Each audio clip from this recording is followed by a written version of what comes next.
దేవునికి మహిమ కలుగును గాక. హల్లెలూయా, హల్లెలూయా. నా పేరు శ్రీశైలమే. పేరు శ్రీశైలం, ఊరి పేరు.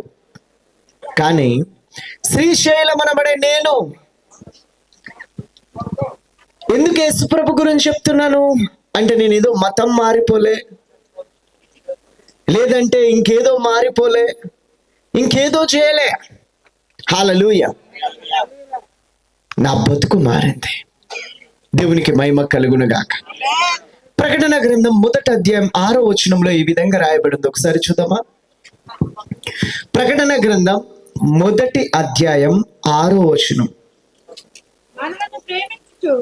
ఆయన మనలను ప్రేమించుచు ఏ రక్తం వలన? తన రక్తం వలన. ఎవరి పాపం నుండి? మన పాపముల నుండి మనలను విడిపించిన వానికి మహిమయు ప్రభావమును యుగ యుగముల వరకు కలుగునుగాక. హల్లెలూయా. ఆయన ఫస్ట్ ఏం చేసినట్టంట? ఆయన మనలను, హల్లెలూయా, ఆయన మనలను ప్రేమించి తన రక్తం వలన మన పాపముల నుండి విడిపించాడు. హల్లెలూయా. ఇంకొక మాట కూడా ఉంది, యోహాను 3:16. ఒకసారి చదవండి. యోహాను 3:16. హల్లెలూయా. యోహాను సువార్త 3వ అధ్యాయం. దేవుడు లోకమును ఎంతో ప్రేమించెను, ఆయన తన అద్వితీయ కుమారుని ఏంటి? కుమారునిగా పుట్టిన వాని యందు విశ్వాసముంచు ప్రతివాడు నశింపక నిత్య జీవం పొందవలనని ఆయనను అనుగ్రహించెను. హల్లెలూయా, హల్లెలూయా. ఒకప్పుడు నేను కూడా క్రైస్తవ్యం అంటే ఏమనుకునేది తెలుసా? క్రైస్తవ్యం అంటే ఒక మతం, ఒక తెల్లోళ్ళ దేవుడు, అమెరికా దేవుడు, కులం తక్కువ దేవుడు అనుకునేది. అందుకే చిన్న వయసులో నేను మా ఊర్లో ఇట్లాగే ఒకసారి గ్రామ సభ జరుగుతుంది. గ్రామ సభ జరుగుతా ఉంటే నేను చిన్నపిల్లోని, కొంచెం తెలివి జ్ఞానం వచ్చిన వయసు. అప్పుడు అందరి వెనకాల నేను కూడా వెళ్ళి అక్కడ నిలబడి చూస్తే తుపాకులు పట్టుకున్న ఒక 40-50 మంది అక్కడ నిలబడ్డారు. అరే కిరణ్ అన్న, స్వర్ణక్క అని చెప్తా ఉన్నారు. హల్లెలూయా, హల్లెలూయా.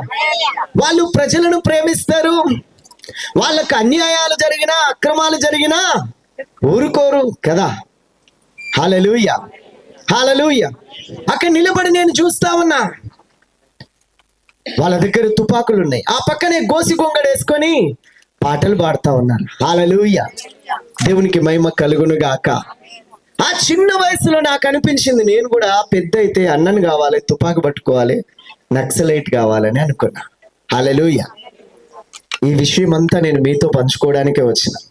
తుపాకీ తూటాలకు బలి కావలసిన నా బ్రతుకు మెడ మీద కాలు పెట్టి, తొక్కి పట్టి, రివాల్వర్ లోడ్ చేసి పాయింట్ బ్లాక్ లో పెట్టి, ఏరియా రక్షక దళ కమాండర్ గా ఉన్న, రాడికల్ గా పీపుల్స్ వార్ పార్టీలో పనిచేస్తున్న నన్ను స్పెషల్ పార్టీ పోలీసులు తీసుకెళ్లి అడవిలోకి తీసుకెళ్లి కాల్చి చంపడానికి ప్రయత్నం చేసినారు.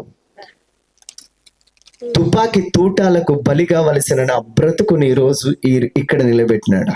హల్లెలూయా.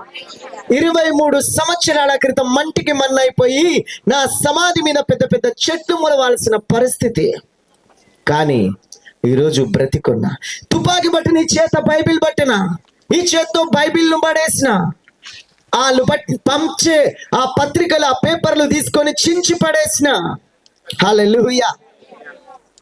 వాళ్ళని రాళ్లతో కొట్టి తరమన, ఎవడ్రా యేసు అని ప్రగల్భాలు పలికినోన్ని. కానీ ఈరోజు ఆ యేసు ఎవరో రుచి చూసి తెలుసుకొని మీ మధ్యలో నిలబడ్డా. హల్లెలూయా, హల్లెలూయా. దేవునికి మహిమ కలుగును గాక. హల్లెలూయా. యేసు ప్రభు అంటే ఏదో మతమని, యేసు ప్రభు అంటే ఏదో తెల్లోళ్ళ దేవుడని, అమెరికా దేవుడని, ఏదో మతం మారుస్తున్నారని, ఇంగ్లీష్ వాళ్ళ దేవుడని రకరకాలుగా అంటారు కదా. యేసు ప్రభు ఒక జాతి కొరకు మాత్రమో, ఒక దేశం కొరకు మాత్రమో, ఒక ప్రజల కొరకు మాత్రమో వచ్చిన ఒక వ్యక్తి కాదు. యేసు ప్రభు 2000 సంవత్సరాల క్రితం ఆయన పుట్టుక చరిత్రనే 2 భాగాలుగా విభాగించింది. హల్లెలూయా. పాఠ్య పుస్తకాలను చదువుకుంటే క్రీస్తు శకమని, క్రీస్తు పూర్వమని రాయబడి ఉంది. ఆయన పుట్టుకకు ఆధారం ఉన్నది. క్రీస్తు పుట్టక ముందు, క్రీస్తు పుట్టిన తర్వాత, క్రీస్తు శకం, క్రీస్తు పూర్వం అని పాఠ్య పుస్తకాలలో ఉన్నది. హల్లెలూయా.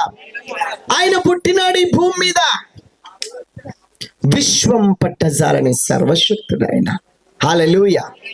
ఆయన గురించి ఒక భక్తుడు కన్నులారా చూస్తూ రాస్తున్నాడేమని అంటే, ఆయన అగ్ని జ్వాలల వంటి కన్నులు గలవాడు, అపరంజిని పోలిన పాదములు గలవాడు, అత్యున్నతమైన సింహాసనముపై ఆసీనుడైన వాడు అని. హల్లెలూయా. ఆయన మానక రాత్రింబగళ్ళు కోట్ల కొలది దేవదూతల చేత పరిశుద్ధుడు, పరిశుద్ధుడు, పరిశుద్ధుడని పొగడపడుతున్నాడు. హల్లెలూయా. హల్లెలూయా. దేవునికి మహిమ కలుగునుగాక. ఆయన మహోన్నతుడు, మహామహిమలో నివసించే దేవుడు, మహాకాశములు పట్టజాలని దేవుడు. ఇంకో విషయం చెప్పమంటారా? ఆ ఆకాశం ఆయన సింహాసనమట, ఈ భూమి అయినా పాదపీఠమట. హల్లెలూయా. సృష్టి అంతటిని, సూర్య చంద్ర నక్షత్రాలను పేర్లు పెట్టి పిలిచినాడట. పగటి నేలుటకు ఒక జ్యోతి కలుగునుగాక అన్నాడట. వెంటనే పగటిలో వెలిగిచ్చే ఒక సూర్యుడు తయారైనాడు. దేవుని నోటి మాట చేత కలగబడినాడు సూర్యుడు. రాత్రి వెలుగునిచ్చే ఒక జ్యోతి కలుగునుగాక, చంద్రుడు కలిగినాడు. మీ దగ్గర ఏమామ అంటారు? మరి మా దగ్గర చందమామ అంటారు. హల్లెలూయా. మేనమామనా చందమామనా? దేవునికి మహిమ కలుగునుగాక. ఉదయం ఏలడానికి సూర్యుడు, రాత్రి ఏలడానికి చంద్రుడు, ఆకాశ నక్షత్రాలను పేర్లు పెట్టి పిలిచినాడంట. హల్లెలూయా.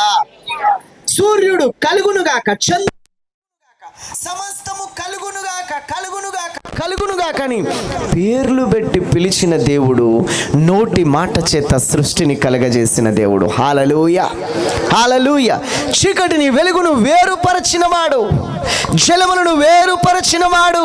హల్లెలూయా. హల్లెలూయా. సృష్టికర్త, మహోన్నతుడు, మహాగణుడు, అత్యున్నతుడు, అగ్ని జ్వాలల వంటి కన్నులు గలవాడు. దేవునికి మహిమ కలుగునుగాక. హల్లెలూయా. ఇంత గొప్ప దేవుడు, మాట పలికి సృష్టిని చేసిన దేవుడు ఆయన ఈ భూమి మీదకి వచ్చినాడు. క్రీస్తు శకం, క్రీస్తు పూర్వమని కాలాన్ని 2గా విభాగించింది ఆయన పుట్టుక. హల్లెలూయా. హల్లెలూయా. ఆయన భూమి మీదకి వచ్చినాడు. ఆయన పుట్టుక ప్రత్యేకం. పాపము లేకుండా కన్య గర్భంలో ఆయన పరిశుద్ధుడిగా జన్మించినాడు. పరిశుద్ధాత్మ ఆమె మీదికి వచ్చింది. సర్వోన్నతుని శక్తి ఆమెను కమ్ముకున్నది. ఆ పుట్టబోయే శిశువు పరిశుద్ధుడైతాడని పరలోకం నుండి దేవదూత దిగి వచ్చి ఒక కన్య మరియకు బయలుపరిచింది దేవదూత. హల్లెలూయా. ఆయన పుట్టుక ప్రత్యేకం, ఆయన జననము ప్రత్యేకం. ఆయన జన్మించిందే ఒక ప్రత్యేకమైన పని కొరకు. దేవునికి మహిమ కలుగునుగాక. దేవుడు లోకమును ఎంతో ప్రేమించినాడు. ఆయన మనలను ప్రేమించినాడు. ఎందుకు అనంటే తన రక్తము వలన మన పాపముల నుండి మనలను విడిపించడానికి. హల్లెలూయా. హల్లెలూయా. దేవునికి మహిమ కలుగునుగాక. నేను పోలీసుల చేతిలో పట్టబడ్డప్పుడు 14 రోజులు 3rd డిగ్రీ చిత్రహింసలు పెట్టబడుతున్నప్పుడు నన్ను విడిపించే వాళ్ళు ఎవ్వరు లేకుండే. ఆ చీకటి గదిలో పెట్టి కొడుతూ ఉంటే, ఆ టార్చర్ పెడతా ఉంటే విడిపించే వాళ్ళు ఎవ్వరు లేకుండే. దేవునికి మహిమ కలుగునుగాక. హల్లెలూయా. హల్లెలూయా. మన పాపముల నుండి విడిపించడానికి ఆయన పరలోకము నుండి భూమి మీదకి వచ్చినాడు. దేవునికి స్తోత్రం.